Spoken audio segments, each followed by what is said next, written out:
ngewe nago naza ngo nkubwire ngo Canada ngo ni habi. No nabambaye nka babandi bareba inka akabura ikinayinenga hanyuma akavuga ati dore rura rucebe rwayo uko rumeze kandi muhiki kandi muha amata. Hari undi wanditse ngo abanebwe nkamwe nibo bashimishwa no guprofita abandi bagatungwa no gusabiriza ibiribwa inshocero no gukorera abaherwe isuku. Wera Chantal arandika ngo ntuye Canada, vive le Canada irakabaho.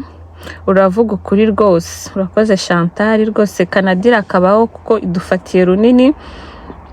Ndarandika ati bagiye kubabwira ko hari amazi mu nzu, mu gikoni, muri douche no muri toilette ni ubuntu kandi ugakoresha ayo ushaka yose. Amashanyarazi ntahenda, ushobora kwirirwa utetse ibishyimbo kuri cuisinière kandi ntibigukeneshe. Ibyiza bya Canada ubivuze ntiwabirangiza. Urakoze cyane nago wabirangiza. Undi aravuga ati yitwa Ramsanganji arandika ngo ubabwije ukuri nta na hamwe wabeshye. Kuri sécurité bongereho ko nta muntu ugira grillage ku madirishya kandi koko no ku miryango nta n'igipangu. Urahita ukabona ibintu muri salon kandi nta mujura ujya kwiba muri ayo mazu. Abanyeshuri bisi ziza kubakura muri quartier ku buntu ngo bajye kwiga. Mutoni Diane turakoze cyane, nanjye nkunda Canada, nagenze ibihugu byinshi nta na kimwe nasanze kimeze nka Canada. Uzadusobanure ikiza cya Quebec City n'izindi province nka Gatineau cyangwa Toronto. Wibagiye kuvuga ko iyo witwaye neza muri credit bituma utera imbere. Imodoka nziza, inzu nziza biroroha. Biroroha cyane iyo credit imeze neza. Passport Canada ijya mu bihugu byinshi utatse visa. Canada nta manyanga ahaba. Ni abanyakuri, transparency iri hejuru kandi bagwa neza. Bagira impuhwe, bavuga batuje kandi bubashye umuntu. Bubahiriza cyane respect des droits de l'homme. Bubahiriza time y'umuntu, hari organize mu maservice birihuta. Abantu baho abahatuye n'aba immigrants ni abantu beza. Uraza ugahinduka ukaba mwiza kubera societe niko iteye. Nibyo nta fake life, ubaho mu buzima bwawe wiyemeje kandi ukabigeraho utitaye ku bandi kubera niyo societe yabo. Ibibi byaho ni bibiri gusa, ni kure y'Iwacu kandi harakonja cyane. Gusa umuntu aramenyera kuko n'umubiri uba ukeneye ako gakonje. Guhinduranya ubushyuhe bukonje ni byiza mu buzima. Ubukonje haba hari ibigufasha byinshi kubicamo neza. Urakoze cyane ko nabyo nibyo navuze kare. Wibagiye kuvuga ko muri sama muri quartier iba ifite piscine y'ubuntu wakogamo nta na $1 wishyuye. Ifungura amasaha menshi 9h à 19h30.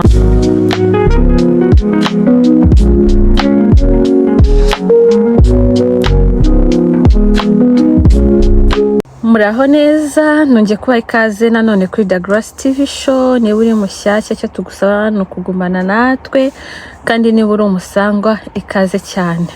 Kaze mu kiganiro cy'uyu munsi. So mbanje kubashimira uburyo reactinze kuri video nakoze ubushize, ari nayo nje gusubizaho ibibazo bimwe na bimwe mwagiye mumbaza. Ni kiganiro cyarebwe cyane ku buryo ntari niteze, gifite comment zigera muri 270. Urumva ko abantu reactinze. Hari abatanze comment nziza, hari abatanze comment mbi, ariko byose abari ingenzi kuko bigufasha kwevaluwa ukareba video wakoze, ibyo wabwiye abantu, impact byatanze. Diaspora mwaranyibasiye bamwe na bamwe, ariko ni ikiganiro nakoze kivuga ku byiza bya Canada ngewe mu myaka mamaze experience y'ibyiza nabonye, ariko abantu benshi barambwiye se kubera icyo tubwiye ibyiza n'utubwiriye n'ibibi. Guys, ibibi nabyo biba bihari, ariko njye nshyira ku munzani nka balancinga nkareba ibyiza kurusha ibindi. Ntago nzaza kumotiva umuntu kugera hano mubwira ibibi, n'ibibi biba bihari, ariko buriya ibyiza kenshi biganza ibibi. Ariko se ngo kuki ngo utabwiye abantu ngo ubukonje buba hano, ngo ukuntu ngo tugira ama depression, ngo mana yanjye gereka nkubwiza ukuri. Ntago nzaza kuri kamera ngo nicare ngo mbwire umuntu ngo please ngo ntuzaze Canada ngo harakonja, ngo ubukonje bwawe ntiwabushobora. Ubukonje ntiwabushobora?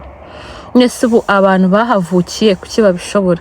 Ibaze none abantu bahavukiye bakahakurira bakarinda bapfa baba mu bukonje kandi bakabishobora. Use buriya depression irenze, ambaho urugero. Ubwo muzi ababyeyi njye ndavugira ababyeyi kuko nanjye ndi umubyeyi. Umwana wawe ari kukurirana yicaye aho ngaho kubera inzara, akararahurira kubera ko yabuze icyo kurya. Ubuza ababyeyi baba bari kwirukanka hirya no hino bashaka ama minervare y'abana, uwawe ari kurya, uwawe ishuri ni ubuntu, nurangiza nze kukuzanaho ngimbeho. Ntago njye nshobora kuza nkubwire ngo winter ngo bukonje, never. Ni depression, ntago ndenganya umuntu ushobora kugira depression, ariko ni ikintu cyiza kikagenda ubuzima bugakomeza. Of course tuba tuvuye ahantu hashyushye, ariko nyine ubugeze mu bundi buzima, ubugeze mu yindi systeme nshyashya, ugomba kwiyintegra uko byamera kose ubuzima bugakomeza, sibyo? Winter rero ntago ari ikintu cyo gutinya. Of course okay, si ikintu cyiza hano, ariko ntago ari ikintu cyo kuvuga ngo watinya. Ugomba nyine kwifubika, ukambara izo nkweto zabugenewe, ukambara ayo makoti yabugenewe, ugahangana nayo nyine, nta kundi, sibyo? Ariko ntago wambwira ngo bizaruta ngo kwigira ubuntu, bizaruta kwivuriza ubuntu, no. Gusa nzategura indi video mbabwira n'ibibi byaho, ariko njye ntago mbishyize imbere rwose, kuko njye nashyize ku munzani ku giti cyanjye, ku bitekerezo byanjye nshyira ku munzani, ndabalancinga, mbona ibyiza ari byinshi kurusha ibibi. Abandi hari n'undi wanditse ngo se ngo hano ngo taxe ngo ziri bizarre, ngo hari ama taxe ngo imisoro ngiri hejuru. Nese urashaka kuba ahantu utishyura taxe? Iri hejuru of course, kuko ni systeme yabo bubatse nabo bazi impamvu babikoze. Niba ukora ishyura n'imisoro. None se kari ibihugu bimwe na bimwe baba batanga iyo misoro kandi noneho bataninjiza n'amafaranga agaragara. Kora niyo misoro nyine uyitange, niko systeme yubatse, niko ubuzima bwubatse, nta kundi nyine. Ntago navuga ngo urinubira imisoro, kuko still nyine teza igihugu imbere, nawe witeza imbere.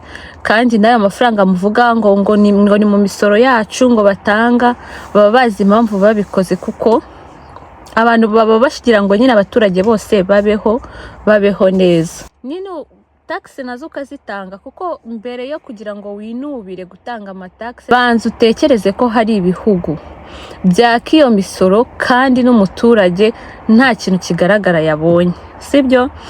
Iyo ni comment nayo nabonye, ngo of course bishobora kuba bitari byiza nk'uko twe abaturage tuba tubyifuza, ariko sometimes rimwe na rimwe biba bikenewe.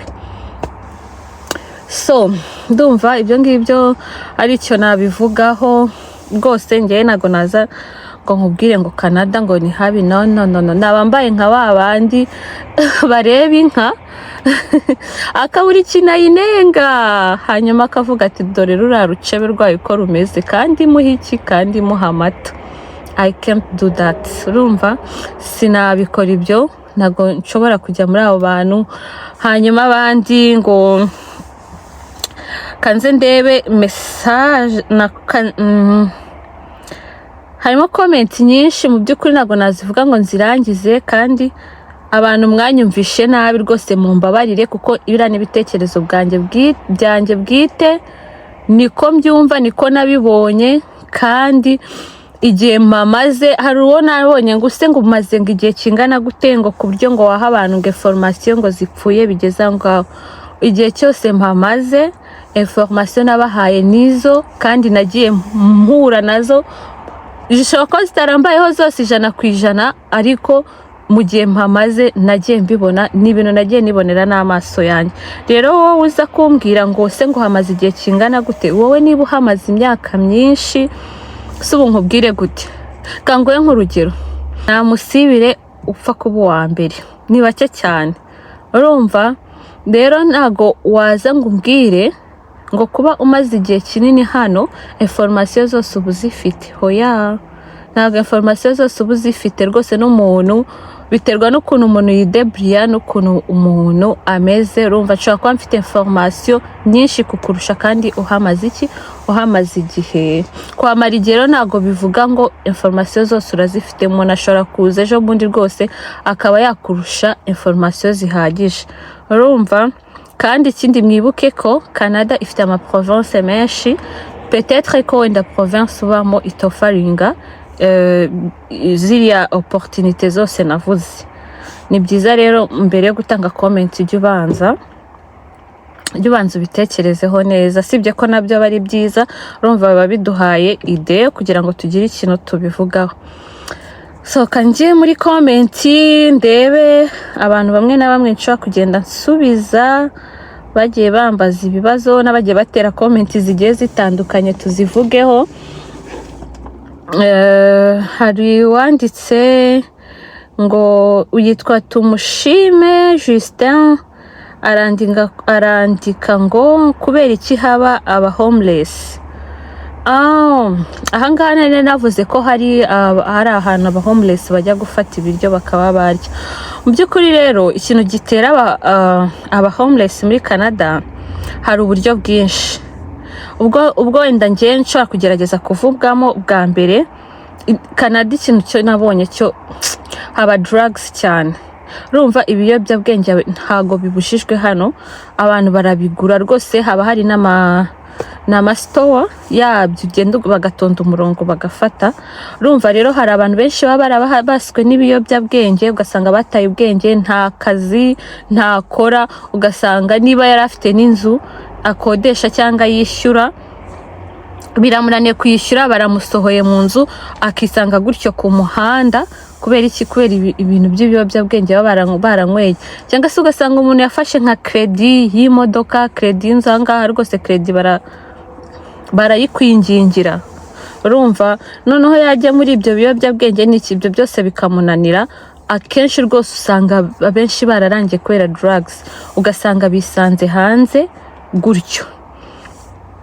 Icyo ni ikintu cya mbere gitera nyine ubu homeless. Cyangwa se akaba atanywa inzoga, izo drugs n'ibiki byose, ibyo bimogi n'ibiki. Ari abantu bagera hano, reka mbabwire ikosa abantu bakunda gukora. Ugeze hano umaze umwaka umwe, umaze imyaka 2, nturiintegra neza, kubera bya bintu by'iwacu by'abanyafrika byo gushaka kubaho ubuzima utabayeho, fake life. Ugashaka gutunga imodoka nziza ukigera hano, ugashaka gutunga iyo telefone ya iPhone n'izindi zose zigezweho ukigera inaha. Ugasanga rero nujya kwaka credit muri banke, nago bari buyikwime, bari buyiguhe pe. Ariko nyine urumva nturiintegra, nturabona akazi juste kugira ngo wemeze ugafata ibintu bishyashya. Ugasanga ufashe nk'imodoka wenda y'ibihumbi 60, 80, irakunaniye kuyishyura, ibintu byawe barabiteje, iyo nzu yawe nayo barayiteje, ukisanga ku muhanda gutyo. Ngiye nkunda kugira abantu inama ngo mwishaka kubaho ubuzima buri fake, nyine fake life, wishaka kugufakinga ubuzima bwawe kugira ngo juste wemeze abantu. Ushobora kuza ukamara umwaka ukabona nturajya muri systeme neza, nturabona akazi wifuza neza, nturabona amafaranga uko bihagije. Fata imodoka ya make, kodesha nk'abandi bose, wishaka kwita usimbuka step, sibyo? N'umwana yavutse arabanza agakambakamba, agahaguruka, akagwa, akabona kugenda. fata imodoka isanzwe ziba zihari, ugende uwihe target ujye mu kazi ukora ya mezi 2-3 ubone nk'ibyo bihumbi 10 ibihumbi 5 ufata akamodoka kari simple ubanze ukishyure cash, ureke kwita ujya mu madeni direct kuko ibyo byose nibyo bitera iki, nibyo bitera ubu homeless. Ugasanga abantu bari ku muhanda gutyo nyine kubera gushaka gufekinga ubuzima byandi by'Abanyafrika. Uzarebe abantu muri hano Canada, muzarebe ko Abanyafrika nitwe tuba dufite imodoka zihenze, nitwe tuba dufite amazu meza, nitwe nyine akenshi ni byiza bigaragaza ko dukora, tuza dufite ishyaka ryo gukora, ariko hari n'ababa bashaka kubifekingiramo nyine ubuzima babayemo, ugasanga bibateye ubu homeless. Nizere ko ngushubije. Hari n'undi wavuze ngo urakoze cyane mubyeyi kuduha amakuru, gusa nibigukundira uzaduhe ikindi kiganiro ku bigendanye n'ibisabwa kugira ngo umuntu yemererwe kwinjira Canada. Nakoze ibiganiro byinshi, usure channel yanjye uraza kubibona pe, nagiye mbaha details zigiye zitandukanye buryo ushobora gukoresha, kandi bonne chance. Hanyuma ngo hari undi wanditse ngo abanebwe nkamwe nibo bashimishwa no guprofita abandi, bagatungwa no gusabiriza ibiribwa, inshokero no gukorera abaherwe isuku. Ntago turi abanebwe, n'ubu umunebwe nkatwe uzaba uri mu nyungu. Kandi kuvuga ngo gushimishwa no gukora abandi masuku se, uyabakorera akagutunga, akakugaburira abana, akaguha basic needs zawe zose, ibyo ukeneye, hari icyo bitwaye. Abanyafrika rero ako kantu ko kajya katwica ko kumva ko hari akazi tugomba kunenga. Never. Akazi kose wakora kakugaburira, kaguhemba, aba ari akazi. Ibintu byo gusuzugura akazi muri iki gihe biraciriritse, ni mu bireke rwose. Undi witwa Uwera Chantal arandika ngo ntuye Canada, vive le Canada irakabaho. Uravuga ukuri rwose, urakoze Chantal rwose. Canada irakabaho kuko idufatiye runini. Undi arandika ati bagiye kubabwira ko hari amazi mu nzu, mu gikoni, muri douche no muri toilette, ni ubuntu kandi ugakoresha ayo ushaka yose. Amashanyarazi ntahenda, ushobora kwirirwa utetse ibishyimbo kuri cuisinière kandi ntibigukeneshe. Ibyiza bya Canada ubivuze ntiwabirangiza. Urakoze cyane, ntago wabirangiza kuko rwose biruta ibibi. Undi aravuga ati yitwa Ramsanganji arandika ngo ubabwije ukuri nta na hamwe wabeshye. Kuri sécurité bongereho ko nta muntu ugira grillage ku madirishya, kandi koko no ku miryango nta n'igipangu, urahita ukabona ibintu muri salon kandi nta mujura ujya kwiba muri ayo mazu. Abanyeshuri bisi ziza kubakura muri quartier ku buntu ngo bajye kwiga. Merci beaucoup. Nibi nabyo nabyibagiwe. Amazi ni ubuntu muri Canada ahantu hose, free. Amazi ni ubuntu kandi n'umuriro ntago uhenda cyane. Ibaza ukuntu amazi ari ubuntu kandi ahandi bayagura, baba babuze ayo bakoresha, kandi haba harashyushye, haba harakonje. Nabyo ni ibintu byiza byo kwishimirwa. Erega kuvuga ngo ibyiza bya Canada nuko nyine bihari, reka tubivuge, ntacyo bitwaye, sibyo? Ndarandika ngo urakoze guhinyuza uwo muntu, nanjye mba muri France, yitwa Chantal. Icyo mpakundira batanga service nziza, bakira neza abantu, kandi tuvugishije ukuri hari n'ibiryo pe. Ubuzima bw'ibanze burahari, kurya ugahaga, kwivuza, abana biga batishyura, ahubwo umwaka watangira w'ishuri bagaha ababyeyi amafaranga yo kugura ibikoresho by'ishuri by'abana. Urakoze cyane. Urumva na avantage nziza. Nago rwose nakubwira ngo reka kwa applyinga, uzaza nyine umwana none se wakuzi kugira ngo umwana wawe yigire ubuntu. hari abandi bari kwishyura bari gustrugglinga, kuki utabibwira umuntu ibyo byiza kugira ngo nibura niba nta n'imbaraga arafite zo gushyiramo ubushake cyangwa se nta makuru arabifiteho abe yagerageza nawe abona amahirwe, ntacyo biba bitwaye. Hari abantu nabonye muri komenti ngo ni ukwirata, ngo turi kubaratira, ntago ariyo papasi mfite. Njyewe ndi kubabwira ibyo nabonye byiza mu gihe mamaze.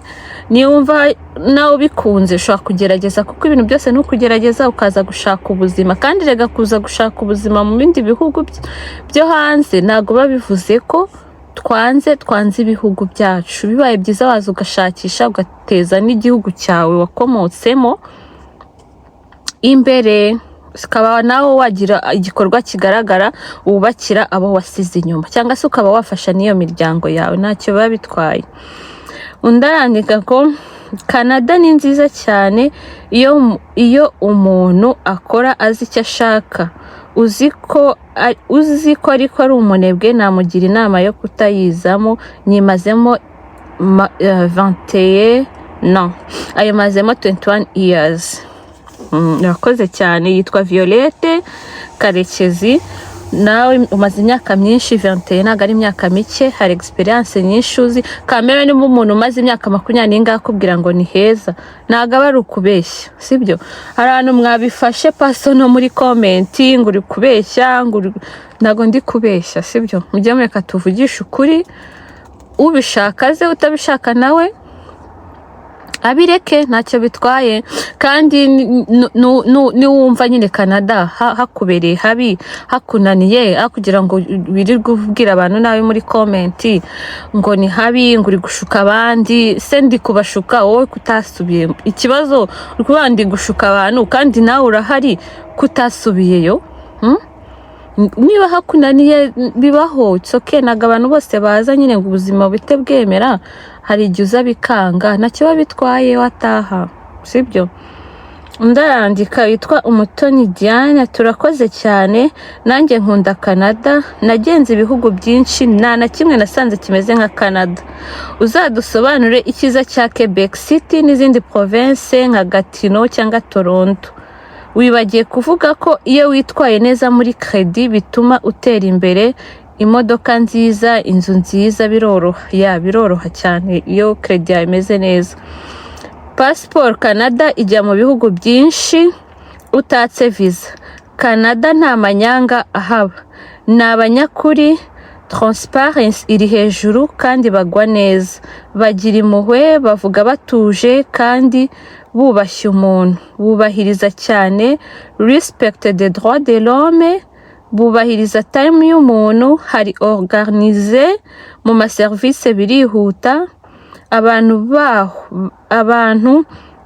baho abahatuye n'aba immigrants ni abantu beza. Uraza ugahinduka ukaba mwiza kubera societe niko iteye. Nibyo, nta fake life, ubaho mu buzima bwawe wiyemeje kandi ukabigeraho utitaye ku bandi kubera niyo societe yabo. Ibibi byaho ni bibiri gusa, ni kure y'iwacu kandi harakonja cyane, gusa umuntu aramenyera kuko n'umubiri uba ukeneye ako gakonje. Guhinduranya ubushyuhe bukonje ni byiza mu buzima. Ubukonje haba hari ibigufasha byinshi kubicamo neza. Urakoze cyane ko nabyo nibyo navuze kare. Wibagiye kuvuga ko muri sama muri quartier iba ifite piscine y'ubuntu wakogamo nta na $1 wishyuye, ifungura amasaha menshi 9h à 19h30. Urakoze cyane. Urumva nk'uyu nguyu Canada ibintu byinshi arabisobanukiwe. Urumva harimo n'ibintu byinshi ntagiye mvuga, bari kugenda banyunganira, sibyo? Ndaraza aravuga ngo nitwa Olivier, wamiye site ya Arima nkagerageza. Site ya Arima iri ku kiganiro hasi, natanze n'uburyo wabikora step by step ukabyapplyinga, kandi hari abantu benshi bambwiye ko babirangije bategereje igisubizo. Nawe wajyaho ukagerageza nta kibazo kuri iyi channel. Undi araza arandika ngo Grace umbaye kure ntari kuguha ikiyambi, shaka bavuga ko ari habi ko batarasubira iwabo heza. Merci beaucoup. Yitwa Nshuti. Merci beaucoup. Abavuga ko ari habi kuki batarasubira yo wa mugane wawe.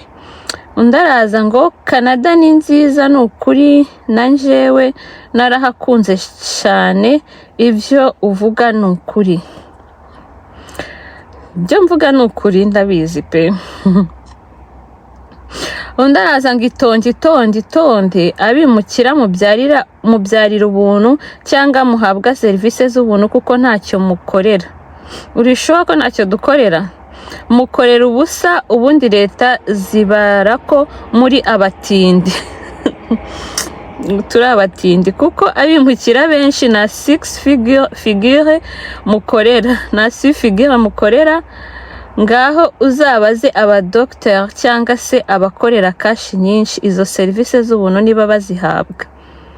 Barazihabwa, sibyo? Barazihabwa nicyo nabanza kukubwira.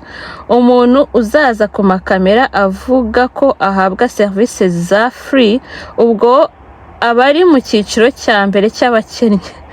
Aho seka nkubaza wa muntu we, wo witwa nde? Ngo Freeman, niko Freeman we. Cyiciro cya mbere cy'ubutindi, ubona izo services zose uko ushaka, ahubwo ninde mukire wabukurenze koko? Ninde wabukuruta? Ni basic needs urazibona.